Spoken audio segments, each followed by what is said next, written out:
I'm going in for the kill. I'm doing it for a thrill.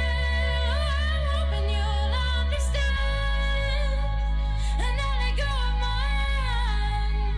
I'm going in for the kill. I'm doing it for a thrill.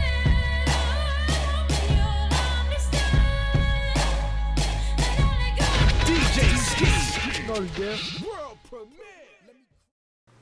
What's up, peeps? Julian Williams here at The Distance. Got a video for you guys. This is a prediction for the upcoming bout between Carlos Molina and James Kirkland. Bout takes place in Houston on March the 24th on HBO.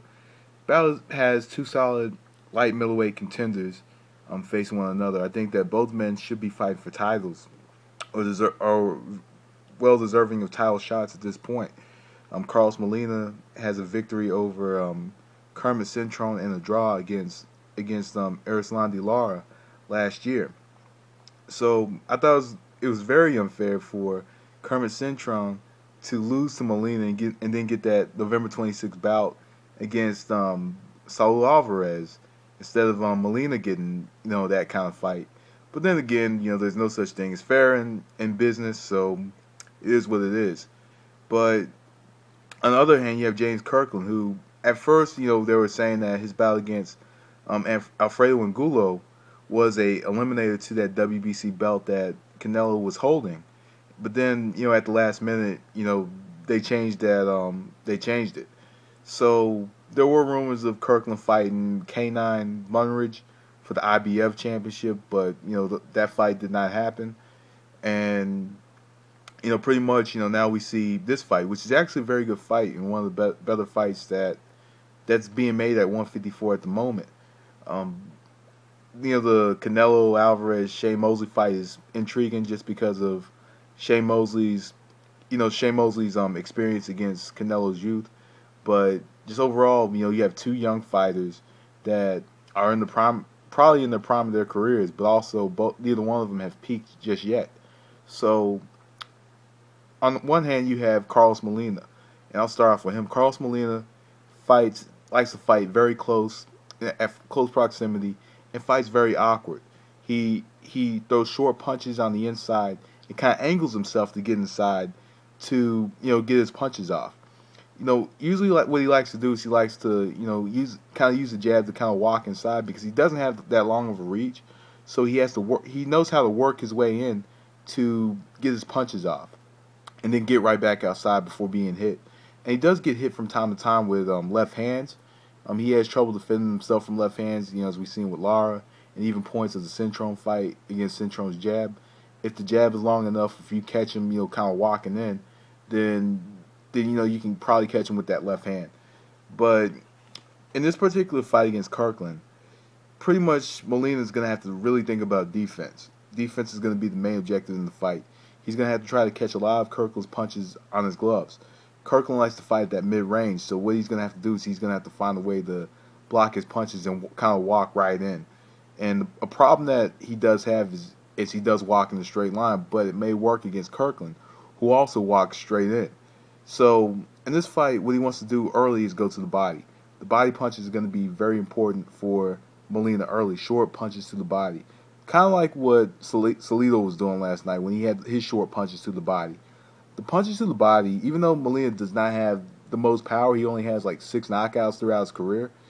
Even though he only has 6 knockouts, I think the body punches will have its effect on Kirkland if he can get them off early. He has to get the body punches off very early in this fight against Kirkland, and kind of try to make Kirkland take steps back. Not give Kirkland any room to work from, because Kirkland does need room to get his shots off. And because Kirkland is the fighter that's used to coming forward, if Molina can walk forward and force Kirkland to go back and try to fight off his back foot, I think that Molina will have that advantage in this fight. Will have the advantage in this fight if he can put his shots together very short and compact on the inside. I just think that this should be a fight to where Molina is going to have to outwork Kirkland and outwork him on the inside, but also kind of walk on the outside so that Kirkland doesn't get any offense off, because more than likely they would rob Molina in Texas and Houston. in Houston, Texas, which is near where Kirkland's from in Austin. So pretty much, I just think that he has to come in and he has to bang Kirkland to the body, take away his room, and just keep this inside fight at close proximity, and block a lot of Kirkland shots with his hands, block and then release his own shots, counter him. So on the other hand, you have James Kirkland. James Kirkland being a very aggressive fighter. He's an aggressive boxer. He does have the ability to box. He can stand on the outside. He could jab and kind of pick his spots from the outside, but that's not his tendency. His tendency is to go in with bad intentions and knock his opponent out. So in this particular fight, he's going to have to go in and hit Molina and look to land the left hand. Pretty much what he wants to do is he pretty much wants to go in and bang with Molina. Molina doesn't have, as I mentioned, does not have the most powerful punch. So in this fight, Kirkland has to go in and just throw bombs on him. Throw bombs on him early and look to take him out in the first 3-4 rounds. Pretty much, like if he could take out a fighter like a Carlos Molina in 4 rounds, and this dude's a force to be reckoned with in this 154-pound division, I'm sure that nobody will fight Kirkland if he goes in and knocks Molina out in 3 or 4 rounds. But what he needs to do is of course, Kirkland's going to fight at that mid-range and he's going to try to outpower him. But that's pretty much the main objective for Kirkland in this fight, going in and throw punches.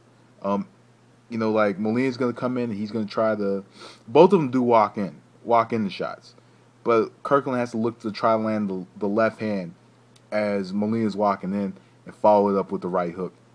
And also try to make Molina take the back step as well. So pretty much, it's pretty much going to be kind of a simple fight for Kirkland. Kirkland's not, and that leaves me with this outcome. I don't think Kirkland's going to respect Molina's power, and because he doesn't really hit hard.